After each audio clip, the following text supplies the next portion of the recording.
नमस्कार फ्रेंड्स, आपण मानक स्वागत जनाऊँच सोमेन्स एकाडेमी रे। एठारे आमे सहज भाषा रे टीजीटी रिलेटेड ऑल क्लासेस को प्रोवाइड करिबा एवं एनी कॉम्पिटिटिव एग्जाम प्रिपरेशन संपर्कित गुरुत्वपूर्ण टॉपिक मध्य कंप्लीट करिबा एवं एमसीक्यू आउ एग्जाम ट्रिक्स मध्य शिखिबा। तेबे आउ विलंब न करी आजिर क्लास आरंभ करिबा। चलंतु आजिर टॉपिक को सहजरे बुझिबा। तो वीडियो को निश्चय शेष जाई देखिबे आउ कांसेप्ट क्लियर करि नेबे। पिले आमे ओडिया ग्रामर को कंप्लीट करिबा सिलेबस अकॉर्डिंगली। तो एटा आपण मानको सिलेबस देखि पारुथिबे। तो 2 नंबर रे अछि लेखा और लेखक। तो एई लेखा और लेखकटा मु कंप्लीट करि देइछि। तो आपण माने चाहिले एई वीडियो रो डिस्क्रिप्शन रे किंबा मु प्लेलिस्ट बनैछि, प्लेलिस्ट को जाइके आपण माने देखि पारिबे। आ आज आमे पद निर्णय जोटा विशेष्य सर्वनाम विशेषण अव्यय किंबा क्रिया एई 5 प्रकार पद निर्णय को आमे आज डिस्कशन करिबा पूरा डिटेल्स एक्सप्लेनेशन सहित। तो क्लास को कंप्लीट जाए देखि नेबे आ कांसेप्ट क्लियर कर नेबे। तो चलंतु आमे प्रथमे विशेष्य को आरंभ करिबा। विशेष्य पद कहिले जेउ पद कोनोसी संज्ञार संकेत होई थाए बा निर्दिष्ट नाम को बुझाए ताहाकू विशेष्य पद कहिबा। तो विशेष्य पद को यथाक्रमे 5 भाग रे विभक्त करा जायछि पिले। जे कोनोसी गुटिए नाम को बुझेइले ताहाकू विशेष्य पद कहिबा। तो विशेष्य पद को 5 भाग रे विभक्त करा जायछि। तो प्रथमे देइछि पिले देखि पारुथिबे व्यक्तिवाचक बा संज्ञावाचक विशेष्य। तापर 2 नंबर देइछि जातिवाचक विशेष्य, 3 नंबर वस्तुवाचक विशेष्य, 4 नंबर गुणवाचक और 5 नंबर रे क्रियावाचक विशेष्य। तो प्रथमे आमे जानिबा व्यक्तिवाचक बा संज्ञावाचक विशेष्य कहिले कोन बुझ। तो देखि पारुथिबे एठी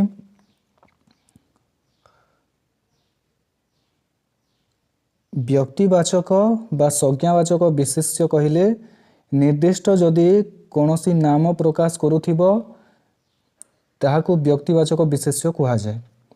बस संज्ञावाचक विशेष्य मध्य कुहा जाय। तो कोनोसी व्यक्ति हैला, स्थान हैला, शहर, पर्वत जे कोनोसी गोटिए नाम को जदि इंडिकेट करुथिबो ताहेले आमे ताहाकू व्यक्तिवाचक बा संज्ञावाचक विशेष्य कहिबा। तापर नेक्स्ट को जिबा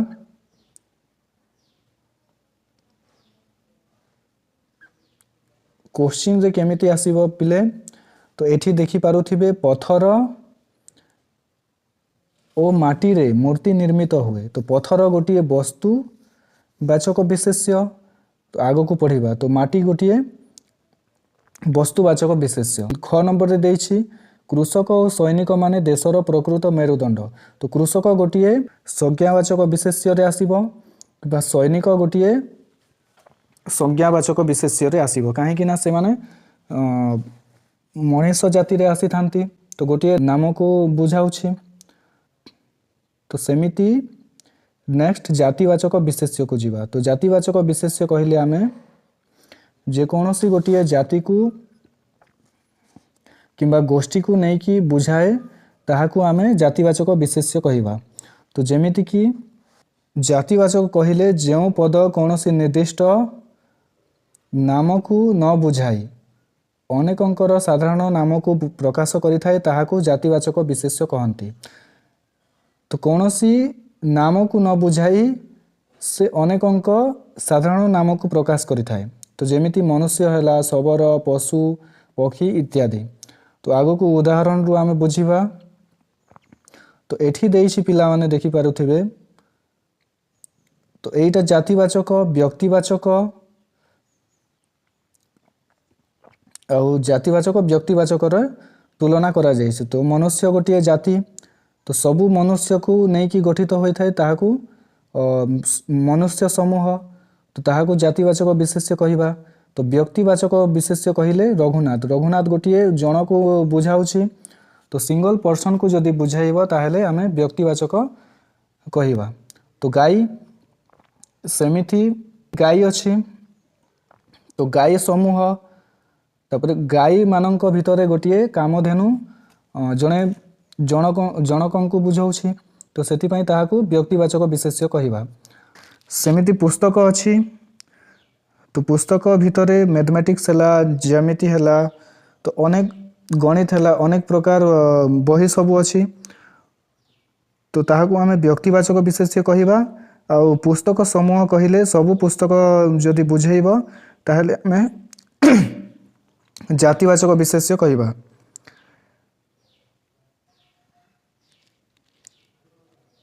नेक्स्ट कौन अच्छी शबर तो शबर मानकर जातिवाचक जीव गुहक गोटे व्यक्तिवाचक जीव। तो पहाड़ सेमिति पहाड़ समूह तो घंटशिला गोटे पर्वतर नाम तो नई बैतरणी फूल सेमिति इटिसी। तो एठी देखि पारुथिबे क्वेश्चन एमिति आसी थाई पिलाने नेल्सन मांडेला को आफ्रिकार महात्मा गांधी कहा जाए। तो नेल्सन जने आफ्रिकार से महात्मा गांधी परी से थिले तो से महात्मा गांधी सहित तुलना करा जायछे।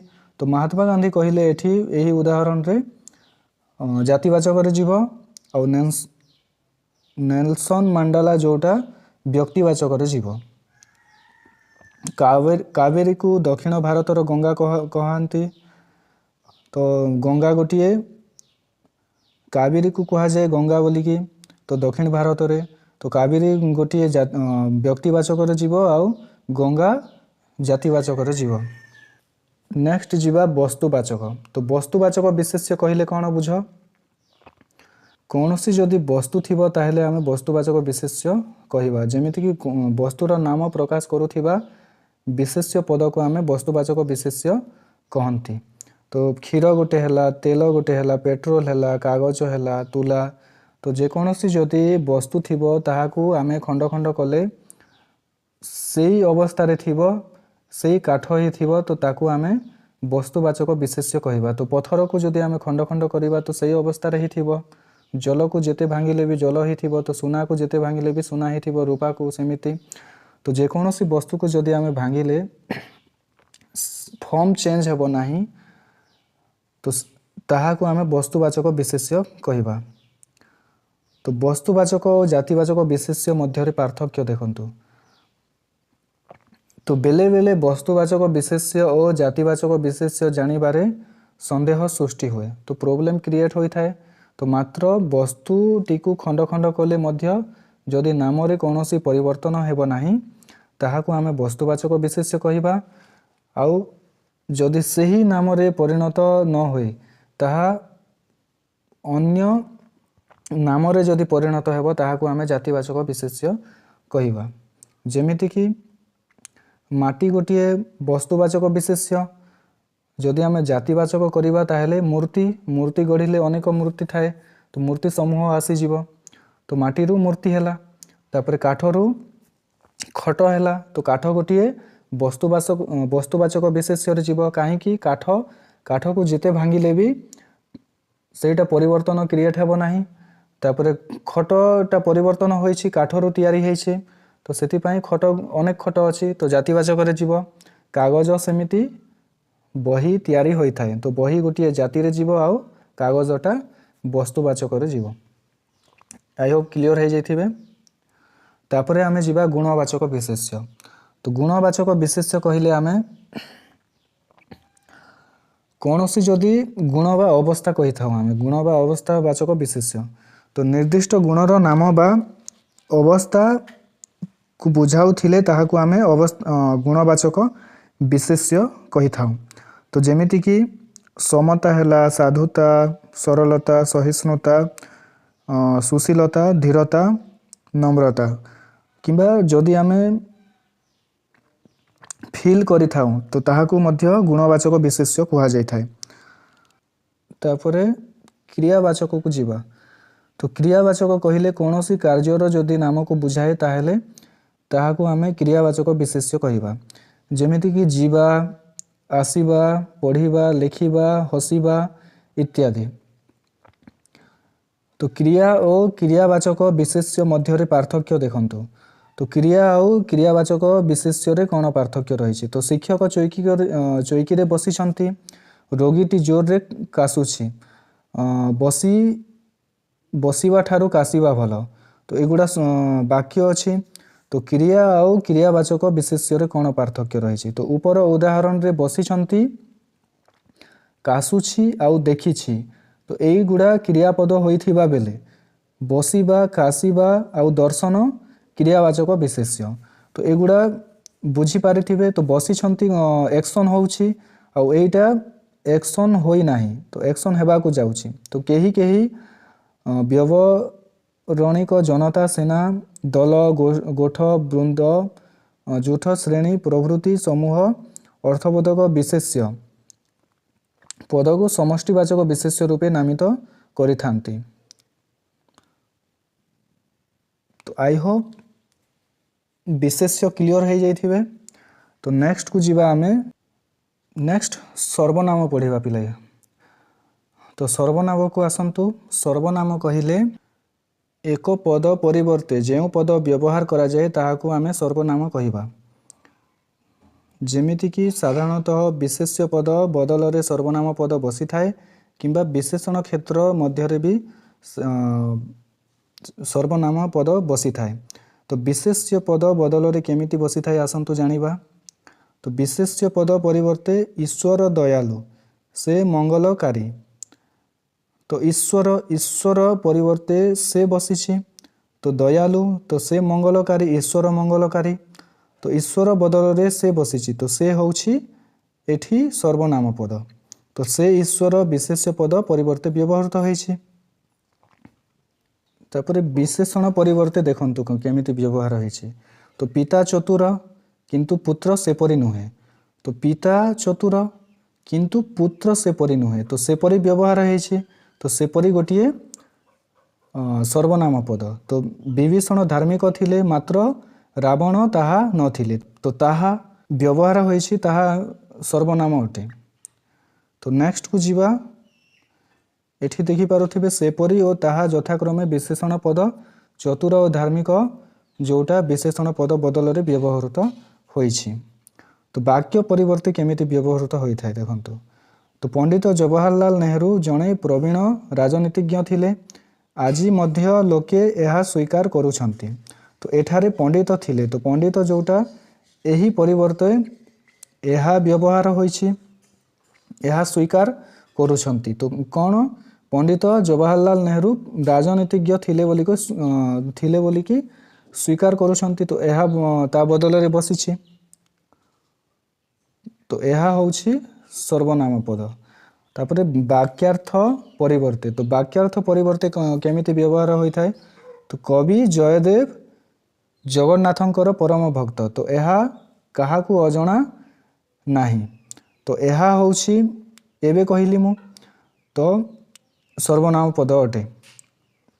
तो सर्वनाम को मध्य अनेक श्रेणी रे विभाग करा जाइछि।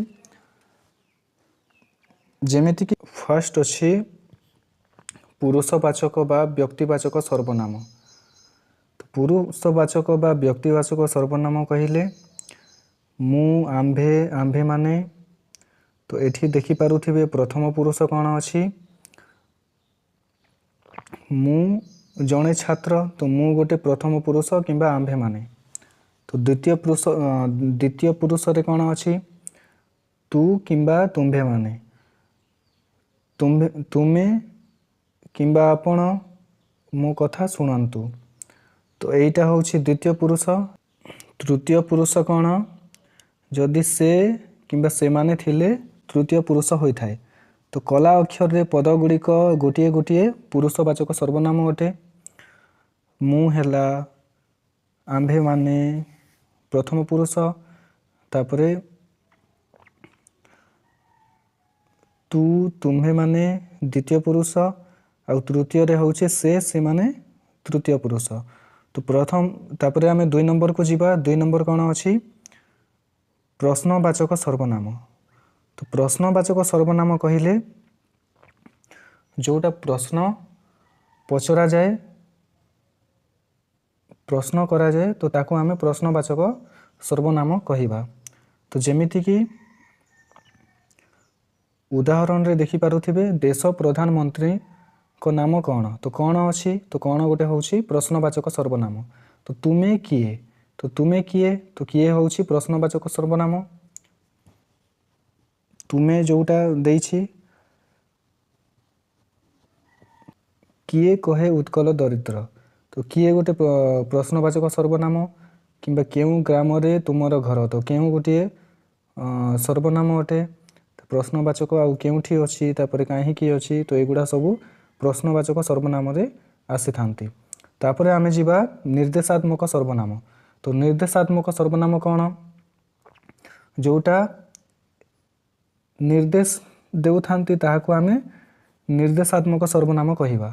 तो जेमिति कि उदाहरण को जीवा उदाहरण रे देखि पारुथिबे ए लोकटी चरित्रवान तो ए जोटा इंडिकेट करूछि लोक को तो ए लोक ही चरित्रवान तो ए गोटिए निर्देशात्मक सर्वनाम अटे।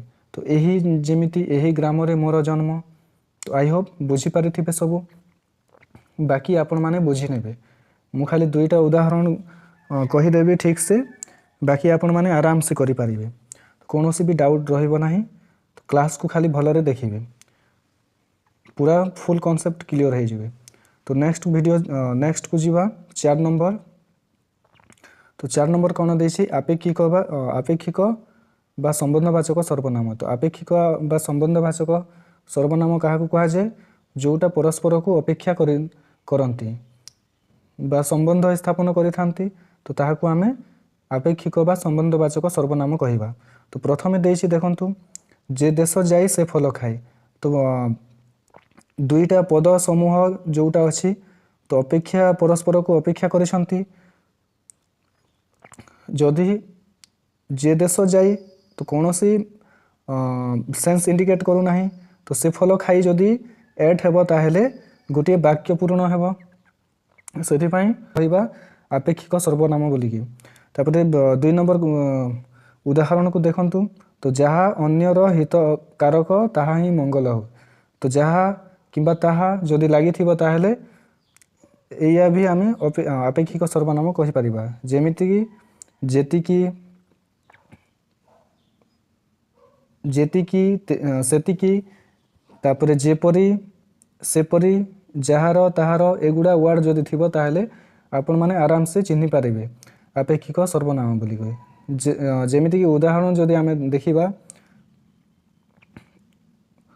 पदगुड़ा जदि चिन्हिबा को पड़िबो ताहेले जे से जहा ताहा जेतिकी सेतिकी जेपरी सेपरी जहार ताहार पदगुड़िक जदि थिबो ताहेले आपण माने आराम से चिन्हि पारिबे आपेक्षिक सर्वनाम बोली।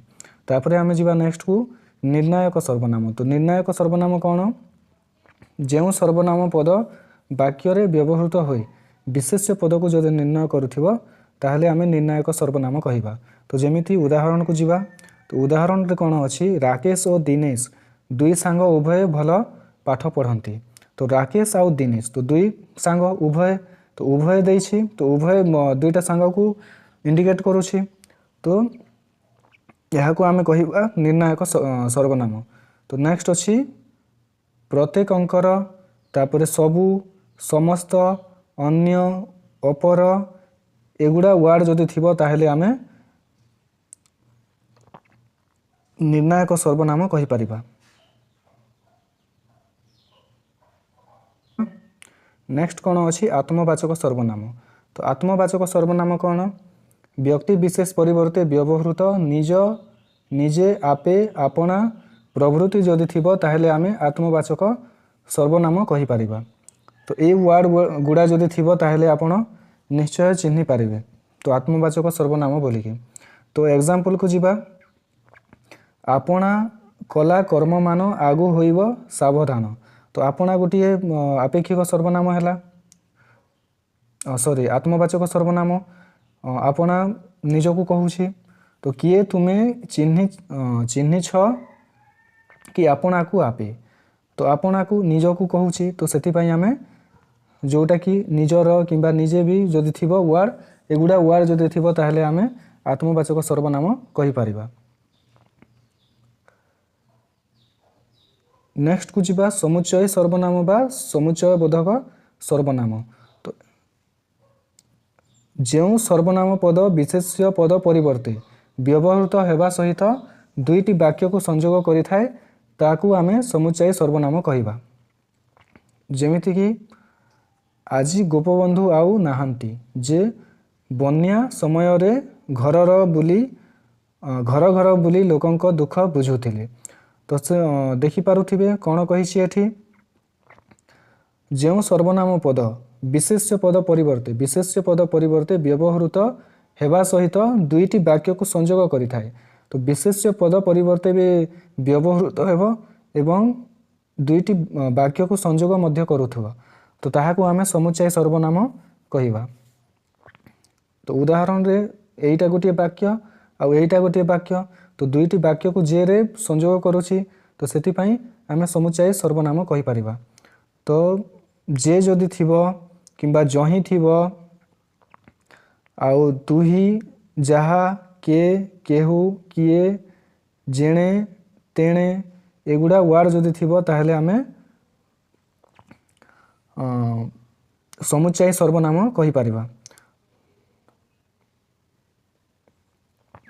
नेक्स्ट सर्वनाम कंप्लीट हो गला पिला माने।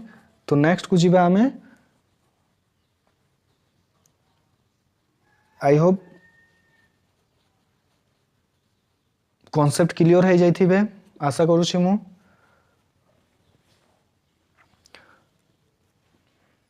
जदि आपण माने बारंबार एई वीडियो को देखिबे ताहले आपण निश्चय कॉन्सेप्ट क्लियर हो जिवे मोर आशा पिला माने। तो नेक्स्ट को जिबा विशेषण। विशेषण पद कहिले आमे कोन बुझिबा जेउ पद अन्य पदर गुण अवस्था संख्या परिमाण और निर्दिष्टता प्रकाश करे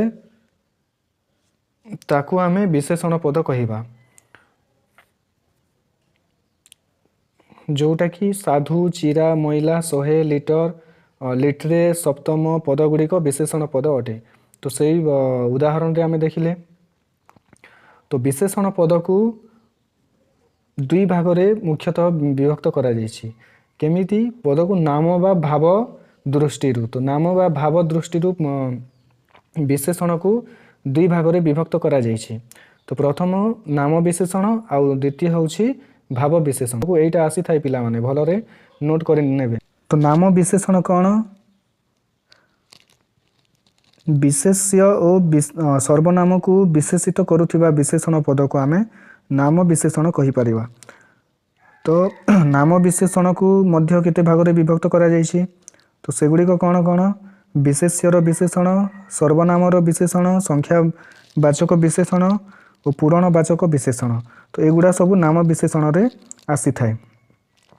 नेक्स्ट भाव विशेषण। तो भाव विशेषण कहिले क्रिया को विशेषित करुथिबा विशेषण पद को भाव विशेषण कहंती।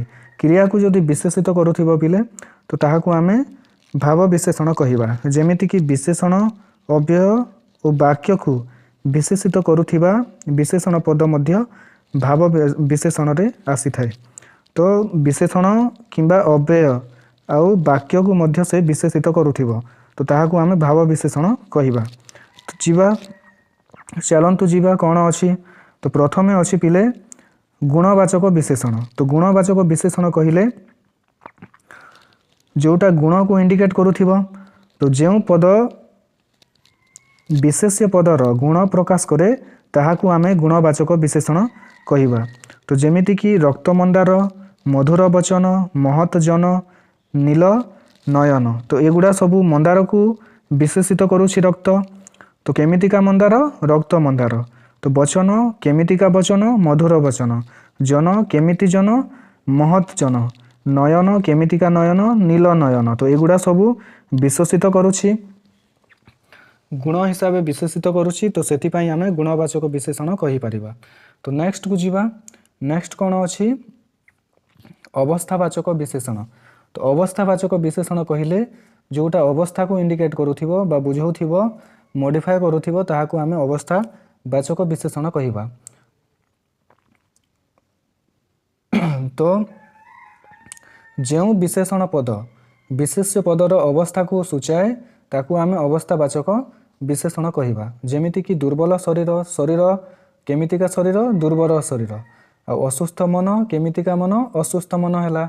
भंगा देउल, तो एगुड़ा सबू अवस्थावाचक विशेषण रे आसी थाए। नेक्स्ट संख्यावाचक विशेषण। तो संख्यावाचक विशेषण कौन?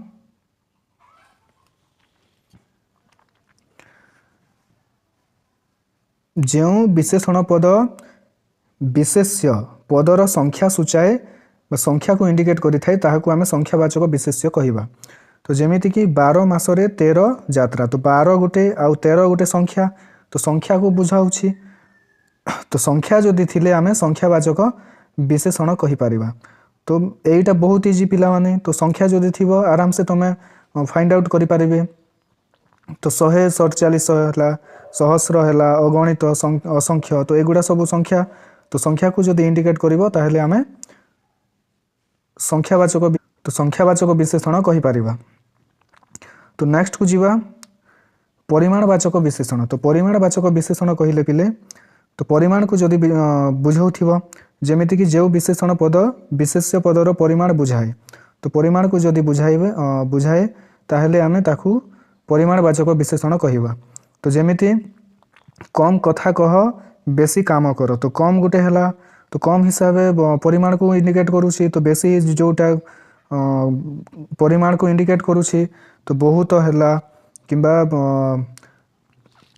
अलप हैला, अमाप, बोझे, बोझे हैला, तो एगुड़ा सबू परिमाणवाचक शब्द गुड़ा। तो ए वर्ड जदि थिबो ताहेले आपण माने आराम रे चिन्हि पारिबे परिमाणवाचक विशेषण को। तापरे आमे जीवा आउ केते गुड़ा वर्ड अछि पिले मुहूर्ते हैला, प्रभुत, प्रचुर, बस्ताए, हेक्ट्रे, सामान्य, ढोके, एगुड़ा सब वर्ड परिमाणवाचक विशेषण रे आसी थाए। तो पूरणवाचक देखंतु, तो पूरणवाचक सेमिति केमिति होई थाए। पूरणवाचक विशेषण होछि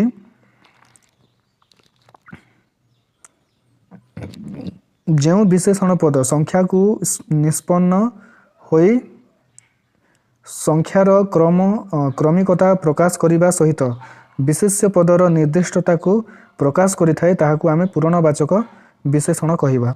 तो जेमिति उदाहरण रे देखिबा, उदाहरण रे कोन अछि क नंबर देखि पारुथिबे, पंच पांडवंक मध्यरे सहदेव पंचम पांडव अटंती। तो पंचम जोटा पंचम हैला प्रथम, डायरेक्ट उदाहरण को जीवा केमिति आमे चिन्हि पारिबा। तो एइटा देखि पारुथिबे पूरणवाचक, एही वर्ड जदि थिबो ताहेले आमे पूरणवाचक संख्या को पूरणवाचक विशेषण को आराम रे चिन्हि पारिबा। तो प्रथम, द्वितीय, तृतीय, चतुर्थ, पंचम एमिति जदि लेखा हेथिबो पिले ताहेले आपण माने आराम रे चिन्हि पारिबे। तो नेक्स्ट को जीवा तापरे विशेषणर विशेषण। तो विशेषणर विशेषण कौन?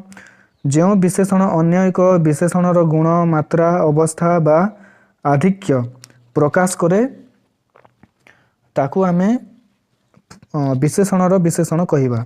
तो जदि से विशेषण अन्य एक जो विशेषण पद थिबो अन्य एक विशेषणर गुण, मात्रा, अवस्था और आधिक्य को जदि विशेषित करुथिबो ताहेले विशेषणर विशेषण कहिबा। तो जेमिति कि परम धार्मिक युधिष्ठिर, तो धार्मिक युधिष्ठिर तो थाए, तो जदि परम गोटे लगाई देला ताहेले आमे विशेषणर विशेषण कहि पारिबा। काहेकि ना धार्मिक को से आउ मॉडिफाई करूछि, तो सेति फाई विशेषणर विशेषण हेबो। तो जेमिति कि अति मनोहर काल, मनोहर काल तो काल, तो आउ गोटे अति लगाई देला, तो अति मनोहर काल, तो अति आउ टिके भल लागुछि कहिबाकू, तो सेति पाई आमे विशेषण रो विशेषण कहि पारिबा। काहेकि मनोहर को से आउ थोरे आउ टिके भलरे मॉडिफाई करिछि। तापरे बड़ कुहालिया लोक, तो कुहालिया लोक तो लोक, बड़ कुहालिया लोक, तो बड़ कुहालिया को मॉडिफाई करूछि, तो बड़ कुहालिया लोक टिके कहिले आमे बहुत भल लागुछि। तो ताहेले एहा को आमे ସେଥିପାଇଁ ଆମେ ବିଶେଷଣର ବିଶେଷଣ କହିପାରିବା। ଯେମିତିକି ଭାରି ମଜା କାହାଣୀ, ତ ମଜା କାହାଣୀ ଆଉ ଭାରି ଗୋଟେ ଆଡ଼୍ କରିଦେଲା, ତ ଭାରି ମଜା କାହାଣୀ କହିବାକୁ ବହୁତ ଭଲ ଲାଗୁଛି। ତ ତାହେଲେ ଆମେ ମଜାକୁ ଯେଉଁଟା ଇଣ୍ଡିକେଟ୍ କରୁଛି ବା ମଡ଼ିଫାଏ କରୁଛି ତାହାକୁ ବିଶେଷଣର ବିଶେଷଣ କହିପାରିବା। ତ ଆଇ ହୋପ୍ ବୁଝିପାରିଥିବେ ସବୁ। ତାପରେ ଆମେ ଯିବା କ୍ରିୟା ବିଶେଷଣ। ତ କ୍ରିୟା ବିଶେଷଣ କହିଲେ କ୍ରିୟାକୁ ଯେଉଁଟା ଇଣ୍ଡିକେଟ୍ କରୁଥିବ କିମ୍ବା କ୍ରିୟାକୁ ମଡ଼ିଫାଏ କରୁଥିବ, ତ ତାହାକୁ ଆମେ କ୍ରିୟା ବିଶେଷଣ କହିବା। ଯେଉଁଟାକି ଆମେ ଇଂଲିଶରେ କହିଥାଉ ଏଡ଼ଭାର୍ବ, ଭାର୍ବକୁ ଯେଉଁଟା ମଡ଼ିଫାଏ କରିଥାଏ। ତ ଯେଉଁ ବିଶେଷଣ ପଦ କ୍ରିୟାପଦକୁ ବିଶେଷିତ କରିଥାଏ, କ୍ରିୟାର ଗୁଣ ହେଲା ଅବସ୍ଥା, ତାହାକୁ ଆମେ କ୍ରିୟା ବିଶେଷଣ ପଦ କହିବା। ତ କେମିତି ଆସନ୍ତୁ ଜାଣିବା ଉଦାହରଣ ସହିତ। ବୁଢ଼ା ଧୀରେ ଚାଲୁଛି, ତ ବୁଢ଼ା ଚାଲୁଛି, ତ ବୁଢ଼ା ଆମେ ଚାଲୁଛି କହିପାରିବା। ତ ତାହାକୁ ଗୋଟିଏ ୱାର୍ଡ଼ ଲଗେଇକି ମଡ଼ିଫାଏ କରିଦେଲା ମିଡ଼ିଲରେ ଲଗେଇକି କ୍ରିୟାର ସହିତ। ତ ଧୀରେ ଯେଉଁଟା କ୍ରିୟାକୁ ମଡ଼ିଫାଏ କରୁଛି, ତ ସେଥିପାଇଁ ଆମେ କ୍ରିୟା ବିଶେଷଣ କହିପାରିବା। ତ ଯେମିତିକି ନିଆଁ ହୁତୁ ହୁତୁ ଜଳୁଛି, ନିଆଁ ଜଳୁଛି କେମିତିକା ଜଳୁଛି, ହୁତୁ ହୁତୁ ଜଳୁଛି। ତ ଏଇଟା ଗୋଟେ କ୍ରିୟା ବିଶେଷଣ। ତ କ୍ରିୟାକୁ ବିଶେଷିତ କରିଛି। ତ ପିଲାଟି ଜୋରରେ ଦୌଡ଼ୁଛି, କେମିତି ଦୌଡ଼ୁଛି, ଜୋରରେ ଦୌଡ଼ୁଛି। ତ ଜୋରରେ ଗୋଟେ କ୍ରିୟା ବିଶେଷଣ ହେଲା। ଦୀପ ମିଞ୍ଜି ମିଞ୍ଜି ଜଳୁଛି, ତ ଏଇ କୋଶ୍ଚିନ୍ ବାରମ୍ବାର ଆସିଥାଏ ପିଲାମାନେ। ଏହି କ୍ରିୟା ବିଶେଷଣରୁ ବହୁତ କୋଶ୍ଚିନ୍ ଆସିଛି। ତ ଆପଣମାନେ ଦେଖିନେବେ ଭଲସେ, ଏହାକୁ ଭଲସେ ବୁଝନ୍ତୁ, ଯେଉଁଟାକି ଆଗକୁ ଆପଣମାନେ ଇଜିରେ କୋଶ୍ଚିନ୍ କରିପାରିବେ। ତାପରେ ଆମେ ଯିବା କ୍ରିୟା ବିଶେଷଣର ବିଶେଷଣ। ତ କ୍ରିୟା ବିଶେଷଣର ବିଶେଷଣ, ତ କ୍ରିୟାକୁ ତ ବିଶେଷିତ କରୁଥିଲା, କ୍ରିୟା ଯେଉଁ ବିଶେଷିତ କରୁଥିଲା ତାର ପୁଣି ବିଶେଷଣ। ତ କ୍ରିୟା ବିଶେଷଣର ବିଶେଷଣ କହିଥାଉ। ତ ଯେଉଁ ବିଶେଷଣ ପଦ କ୍ରିୟା ବିଶେଷଣ ପଦକୁ ବିଶେଷିତ କରିଥାଏ, ତ କ୍ରିୟା ବିଶେଷଣ ଆମେ ପଢ଼ିଲେ ଏବେ। ତ ସେଇ ପଦକୁ ଆଉ ଥରେ ଯଦି ମଡ଼ିଫାଏ କରିବ ତାହେଲେ ଆମେ ତାହାକୁ କ୍ରିୟା ବିଶେଷଣ ପଦ କହିବା। କ୍ରିୟା ବିଶେଷଣର ବିଶେଷଣ କହିପାରିବା। ତ ଯେମିତିକି ଶୈଲେଶ ଅତି ବେଗରେ ଦୌଡ଼ୁଛି, ତ ଏବେ ଦେଖିଲେ ଆମେ ଶୈଲେଶ ବେଗରେ ଦୌଡ଼ୁଛି। ତ ବେଗରେ ଯେଉଁଟା ଥିଲା କ୍ରିୟା ବିଶେଷଣ ଥିଲା। ତ ବେଗରେ ଯେଉଁଟା କ୍ରିୟା ବିଶେଷଣ, ତ ଏଇ କ୍ରିୟା ବିଶେଷଣ ପଦକୁ ମଡ଼ିଫାଏ ଆଉ ଗୋଟେ ଶବ୍ଦ କରିଛି ଯେଉଁଟାକି ଅତି। ତ ତାହାକୁ ଆମେ କ୍ରିୟା ବିଶେଷଣର ବିଶେଷଣ କହିପାରିବା। ଆଇ ହୋପ୍ ବୁଝିପାରିଥିବେ ଭଲରେ। ତ ନେକ୍ସଟ ଯିବା କ'ଣ, ଖୁବ୍ ଜୋରରେ ପବନ ବୋହିଲା। ତ ଜୋରରେ ପବନ ବୋହିଲା, ତ ଜୋରରେ ଯେଉଁଟା କ୍ରିୟା ବିଶେଷଣ ଥିଲା, ଆଉ ଖୁବ୍ ଗୋଟେ ଆଉ ୱାର୍ଡ଼ ଆଡ଼୍ କରିଦେଲା ଯେଉଁଟା, ତାହାକୁ ଆମେ କହିପାରିବା କ୍ରିୟା ବିଶେଷଣର ବିଶେଷଣ। ନେକ୍ସଟ ଯିବା ଆମେ କ୍ରିୟାଜ ବିଶେଷଣ। ତ କ୍ରିୟାଜ ବିଶେଷଣ କହିଲେ କ'ଣ, କ୍ରିୟାଜ ବହୁତ ଇଜି ପିଲାମାନେ, ତ ଆରାମରେ ବୁଝିପାରିବେ। ତ କେମିତି ଚାଲନ୍ତୁ ଦେଖିବା। ତ କ୍ରିୟାକୁ ଜାତ ବା ଗଠିତ ବିଶେଷଣ ପଦ ବିଶେଷ୍ୟ ପଦକୁ ବିଶେଷିତ କରୁଥିଲେ ତାହାକୁ ଆମେ କ୍ରିୟାଜ ବିଶେଷଣ କହିପାରିବା। ଯେମିତିକି ଏଠି ଦେଖିପାରୁଥିବେ ଉଦାହରଣରେ, ପାଗଲଟି ଚଲନ୍ତା ଗାଡ଼ିରୁ ପଡ଼ିଗଲା। ତ ଚଲନ୍ତା ହେଲା, ଉଡ଼ନ୍ତା ହେଲା, ଯେଉଁଟା ଅନ୍ତା ପ୍ରତ୍ୟୟ ଥିବ। ତ ଅନ୍ତା ପ୍ରତ୍ୟୟ ଯେଉଁଠି ଆଡ଼୍ ହେଇଥିବ ପିଲେ, ତାହାକୁ ଆମେ କ୍ରିୟାଜ ବିଶେଷଣ କହିପାରିବା। ତ ଜଲନ୍ତା ହେଲା, ବହନ୍ତା, ଜିଅନ୍ତା, ଖାଲି ଅନ୍ତା ଥିବ ପିଲାମାନେ, ତ ଆରାମସେ ତୁମେ କହିପାରିବ। ତାପରେ ଆମେ ଯିବା ସାର୍ବନାମିକ ବିଶେଷଣ ବା ସର୍ବନାମ ବିଶେଷଣ କହିଥାଉ। ତ କ'ଣ, ଯେଉଁଟାକି ସର୍ବନାମ ପଦ ବିଶେଷ୍ୟ ପଦକୁ ନିର୍ଦ୍ଦେଶ କଲେ ତାକୁ ଆମେ ସାର୍ବନାମିକ ବିଶେଷଣ କହିଥାଉ। ତ ସର୍ବନାମ ଯେଉଁ ପଦ ଥିବ ସେହି ପଦ ବିଶେଷ୍ୟ ପଦକୁ ନିର୍ଦ୍ଦେଶ କରିଥାଏ ପିଲେ, ତ ତାହାକୁ ଆମେ ସାର୍ବନାମିକ ବିଶେଷଣ କହିଥାଉ। ଯେମିତିକି ଏଠି ଅଛି, କି ଥିଲା ଏ ରାଜ୍ୟ। ତ କି ଥିଲା ଏ ରାଜ୍ୟ, ତ ରାଜ୍ୟକୁ ସେ କହିଲା, ଏବେ ବିଶେଷ୍ୟ ପଦକୁ ସେ ଇଣ୍ଡିକେଟ୍ କରିବ। ତ ଇଏ କଥାକୁ ନା ପେଲି ଦେଲି କଲିକତାକୁ ଏଇଟା ଇଣ୍ଡିକେଟ୍ କରୁଛି ପିଲେ। ତ ସେଥିପାଇଁ ଆମେ ଏହାକୁ ସାର୍ବନାମିକ ବିଶେଷଣ କହିପାରିବା। ତ ସେହି କଥାରେ କେଉଁ କଥାରେ ସେହି କଥାରେ ମୁଣ୍ଡ ପୁରାଅ ନାହିଁ। ତ କଥାକୁ ଇଣ୍ଡିକେଟ୍ କରୁଛି। ତ ସେହି କଥାରେ ତ କେଉଁ କଲମଟି ତୁମର, ତ କଲମକୁ ଇଣ୍ଡିକେଟ୍ କରୁଛି, ମଡିଫାଏ କରୁଛି। ତ ସେଥିପାଇଁ ସାର୍ବନାମିକ ବିଶେଷଣ କହିବା। ତ ସେପରି ଲୋକ ଯେପରି କାମ ସେମିତି ଫଳ। ତ ସେପରି ହେଲା, ଯେମିତି କିମ୍ବା ସେମିତି, ତ ଏଗୁଡ଼ା ସବୁ ସାର୍ବନାମିକ ବିଶେଷଣରେ ମଧ୍ୟ ଆସିଥାଏ। ତାପରେ ଆମେ ଯିବା ନେକ୍ସଟ କ'ଣ ଅଛି, ସର୍ବନାମର ବିଶେଷଣ। ତ ସର୍ବନାମର ବିଶେଷଣ କହିଲେ ଆମେ କ'ଣ ବୁଝିବା, ତ ଯେଉଁ ବିଶେଷଣ ପଦ ସର୍ବନାମ ପଦର ପରେ ବ୍ୟବହୃତ ହୋଇ ସର୍ବନାମ ପଦକୁ ବିଶେଷିତ କରେ ତାହାକୁ ଆମେ ସର୍ବନାମର ବିଶେଷଣ କହିବା। ତ ସର୍ବନାମର ଅଲଗା ଆଉ ସାର୍ବନାମିକ ଅଲଗା ପିଲେ। ତ ଭଲରେ ଦେଖନ୍ତୁ, ତାପରେ ଯାଇକରି ଆପଣମାନେ ବୁଝିପାରିବେ। ତ ସର୍ବନାମର ବିଶେଷଣ କ'ଣ ଅଛି, ସେ ଧାର୍ମିକ। ତ ଏଇଟା କ'ଣ କହିଛି, ସର୍ବନାମକୁ ଯଦି ସର୍ବନାମର ପରେ ବ୍ୟବହୃତ ହୋଇଥିବ ଆଉ ବିଶେଷିତ ମଧ୍ୟ କରୁଥିବ ତ ତାହାକୁ ଆମେ ସର୍ବନାମର ବିଶେଷଣ କହିପାରିବା। ତ ସେ ଗୋଟେ ସର୍ବନାମ, ତ ଧାର୍ମିକ ହେଉଛି ବିଶେଷଣ। ତ ସର୍ବନାମିକ ବିଶେଷଣ ହେଲା ତୁମେ ପରୋପକାରୀ। ତ ତୁମେ ଗୋଟେ ହେଉଛି ସର୍ବନାମ, ତ ପରୋପକାରୀ ହେଲା ବିଶେଷଣ। ତ ମୁଁ ନିର୍ଭୀକ, ତ ମୁଁ ଗୋଟିଏ ହେଉଛି ସର୍ବନାମ ଆଉ ନିର୍ଭୀକ ହେଲା ବିଶେଷଣ। ତ ସର୍ବନାମର ବିଶେଷଣ ହେଲା। ତାପରେ ଆମେ ଯିବା ଅବ୍ୟୟର ବିଶେଷଣ। ତ ଅବ୍ୟୟର ବିଶେଷଣ କ'ଣ, ଯେଉଁ ବିଶେଷଣ ପଦ ଅବ୍ୟୟ ପଦକୁ ବିଶେଷିତ କରେ ତାହାକୁ ଆମେ ଅବ୍ୟୟର ବିଶେଷଣ କହିପାରିବା। ଯେମିତିକି ଜଗନ୍ନାଥ ଦାସ ସ୍ୱପ୍ନରେ ଦେଖିଲେ ଠିକ୍ ଯେମିତି ନିଜେ ଜଗନ୍ନାଥ ତାଙ୍କ ସମ୍ମୁଖରେ ଠିଆ ହୋଇ କହୁଛନ୍ତି। ତ ଠିକ୍ ଯେଉଁଟା ଇଣ୍ଡିକେଟ୍ କରୁଛି ବିଶେଷଣ ପଦ ଅବ୍ୟୟ ପଦକୁ ହେଲା। ତ ଅବ୍ୟୟ ପଦକୁ ଯଦି ବିଶେଷିତ କରୁଥିବ ତାହାକୁ ଆମେ ଅବ୍ୟୟର ବିଶେଷଣ କହିବା।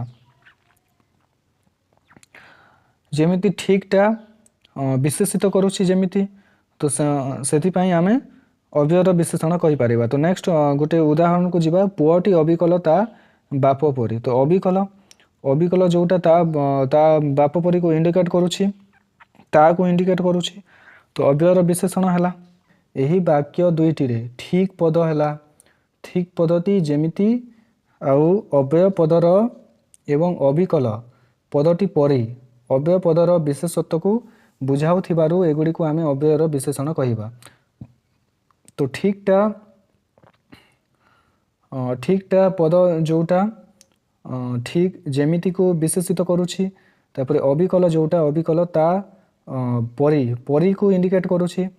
ତ ପରି ଗୋଟିଏ ଅବ୍ୟୟ, ତ ଅବ୍ୟୟକୁ ଇଣ୍ଡିକେଟ୍ କରୁଛି ବା ମଡିଫାଏ କରୁଛି। ତ ସେଥିପାଇଁ ଆମେ ଅବ୍ୟୟର ବିଶେଷଣ କହିପାରିବା। ତ ନେକ୍ସଟକୁ ଯିବା।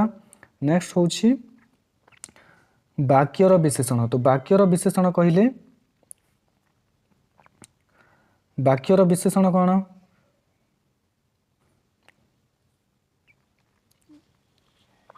ଯେଉଁ ବିଶେଷଣ ପଦ ଗୋଟିଏ ବାକ୍ୟର ଅର୍ଥକୁ ବିଶେଷିତ କରିଥାଏ ତାହାକୁ ଆମେ ବାକ୍ୟର ବିଶେଷଣ କହିପାରିବା। ତ ଯେମିତି ଉଦାହରଣରେ ଦେଖିବା, ତ ନିଶ୍ଚୟ ମୁଁ ଏ ବର୍ଷ ରାମେଶ୍ୱର ଯିବି। ତ ନିଶ୍ଚୟ ଗୋଟିଏ ବାକ୍ୟକୁ ଇଣ୍ଡିକେଟ୍ କରୁଛି ପୁରା, ମୁଁ ଏ ବର୍ଷ ରାମେଶ୍ୱର ଯିବି ବାକ୍ୟ ଗୋଟେ ହେଲା। ତ ଏଇ ବାକ୍ୟକୁ ଇଣ୍ଡିକେଟ୍ କରୁଛି ଯେଉଁଟା ମଡିଫାଏଡ୍ କରୁଛି ନିଶ୍ଚୟ ଗୋଟିଏ। ତ ନିଶ୍ଚୟ ଯଦି ଆମେ କହିଲେ, ଦେଖନ୍ତୁ ମୁଁ ଏ ବର୍ଷ ରାମେଶ୍ୱର ଯିବି କି ନାହିଁ ଜାଣିନାହିଁ ଏ ପର୍ଯ୍ୟନ୍ତ। ତ ଯଦି ନିଶ୍ଚୟ ଲାଗିଗଲା ତାହେଲେ ମୁଁ ନିଶ୍ଚୟ ଯିବି। ତ ନିଶ୍ଚୟ ଯିବି କନଫର୍ମ ଯିବି। ତ ସେଥିପାଇଁ ବାକ୍ୟର ବିଶେଷଣ ଆମେ କହିପାରିବା ତାହାକୁ। ତ ଯେମିତି ଉଦାହରଣ କ'ଣ ଅଛି, ସତେ ଭାରତ ହକିରେ ପୂର୍ବ ଗୌରବ ଫେରାଇବ। ତ ସତେ ଯେଉଁଟା ଲାଗିଛି ତ ଇଣ୍ଡିକେଟ୍ କରୁଛି ପୁରା ବାକ୍ୟକୁ ମଡିଫାଏ କରୁଛି। ତ ସେଥିପାଇଁ ଏଇଟା ବାକ୍ୟର ବିଶେଷଣ ଆମେ କହିବା। ତ ନେକ୍ସଟ କ'ଣ ଅଛି, ଅବଶ୍ୟ ଦିନେ ନା ଦିନେ ଓଡ଼ିଶାର ଦାରିଦ୍ର୍ୟ ଦୂର ହେବ। ତ ଅବଶ୍ୟ ଯେଉଁଟା ଏଇ ବାକ୍ୟକୁ ପୁରା ଫୁଲ୍ ବାକ୍ୟକୁ ମଡିଫାଏ କରୁଛି। ତ ସେଥିପାଇଁ ଆମେ ବାକ୍ୟର ବିଶେଷଣ କହିପାରିବା। ତ ନେକ୍ସଟ କ'ଣ ଅଛି ଦେଖନ୍ତୁ, ତୁଳନାତ୍ମକ ବିଶେଷଣ। ତ ତୁଳନାତ୍ମକ ବିଶେଷଣ କ'ଣ, ଦୁଇ ବା ତତୋଧିକ ବିଶେଷ୍ୟ ପଦ ମଧ୍ୟରେ ତୁଳନା କରିବା ପାଇଁ ଯେଉଁ ବିଶେଷଣ ପଦ ବ୍ୟବହୃତ ହୋଇଥାଏ ତାହାକୁ ଆମେ ତୁଳନାତ୍ମକ ବିଶେଷଣ କହିପାରିବା। ତ ଯେମିତିକି ଉଦାହରଣ ଦେଖିବା। ତ ଉଦାହରଣ କ'ଣ ଅଛି, राम हरि ठारू उच्चतारे क्षुद्रतर। तो क्षुद्रतर जोटा इंडिकेट करुछि तुलना करुछि। तो राम हरि ठारू तो राम को हरि ठारू तुलना करा जाइछि। तो क्षुद्रतर बोली उच्चतारे क्षुद्रतर बोलिकी तो क्षुद्रतर जोटा लगी ताकू आम तुलनात्मक विशेषण कहीपर। तो नेक्स्ट कौन अच्छी पूर्णेन्दु श्रेणी रे क्षुद्रतम बालक। तो पूर्णेन्दु जोटा श्रेणी सबु श्रेणी पिला मानक सहित तुलना करा जाइछि। तो पूर्णेन्दु छोट बोलिकी तो क्षुद्रतम बालक। तो क्षुद्रतम जोटा लगी ताकू आम तुलनात्मक विशेषण कहवा। तो तापर कौन देछि विंध्य पर्वत कपिलास ठारू उच्चतर। तो विंध्य जो पर्वत अच्छी कपिलास पर्वत ठारू बड़ अच्छी बा हाइट अच्छी उच्चतर। तो उच्चतर जोटा तुलनात्मक विशेषण कहवा। तापर नेक्स्ट कौन देछि हिमालय पृथ्वीर उच्चतम पर्वत। तो हिमालय जोटा पृथ्वीर उच्चतम पर्वत। तो उच्चतम जोटा लगी वार्ड ताहाको आमे तुलनात्मक विशेषण कहवा।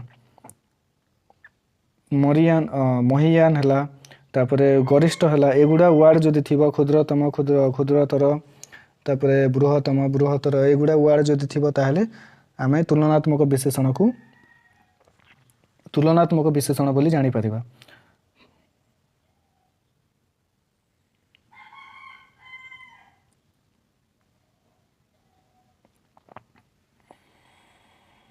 तापर विधेय विशेषण। तो विधेय विशेषण कौन विशेषण पद विशेष्य पदर परे व्यवहृत हेले ताकू आमे विधेय विशेषण कहि परिबा। तो विशेषण पद विशेष्य पद परे जदि विशेष्य पद परे विशेषण पद व्यवहृत होइथाय ताहाकू आमे विधेय विशेषण कहिबा। जेमिति कि रामचंद्र प्रजानुरंजन और सत्यपालक थिले। तो रामचंद्र परे व्यवहृत होइछि तो विशेष्य परे व्यवहृत होइछि तो सेति आमे विधेय विशेषण कहले। तो जेमिति कि युधिष्ठिर धार्मिक थिले युधिष्ठिर होउछि विशेष्य तो तापरे व्यवहृत होइछि तो धार्मिक गोटे विधेय विशेषण हैला। तो आई होप बुझी पारिथिबे जदि एगुड़ा पढ़ी थाई पिले एई विधेय विशेषण अनेक बार पढ़ी अनेक परीक्षा रे। तो जदि विशेषण पद विशेष्य पदर परे जदि व्यवहृत होइथिबो ताहाकू आमे विधेय विशेषण कहवा। तापरे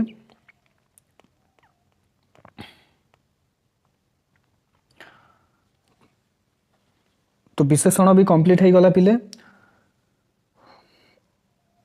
आई होप क्लास टा भलो लगी आपण मानकू। तो जदि क्लास भलो लगी ताहले निश्चय लाइक टे करेंगे शेयर करदेवे पिला मानक सहित आपण मानक ग्रुप रे जो ग्रुप अच्छी सेठी शेयर करदेवे पिले रिक्वेस्ट रहिला। आउ चैनल को जदि नुआ आसी पिले क्लास जदि भलो लगी ताहले निश्चय सब्सक्राइब टे कर दियंतु। तो आपण मानक जदि हेल्प रहिबो किंबा आपण मानक सपोर्ट जदि रहिबो पिले एमिति क्लास गुडा नहीं आसीबी मु आगो को आउ भलो भलो क्लास गुडा आसीबो पिले प्लेलिस्ट भी करा जाइछि कि को क्लास होउछि। तो अपडेट जो सबू दिया जाउछि पिले। तो जदि आउ क्लास गुडा देखि नाहंती ताहले क्लास गुडा देखि नेबे प्लेलिस्ट को जाई। ठीक अछि धन्यवाद पिले रहुछि। जय हिंद जय भारत।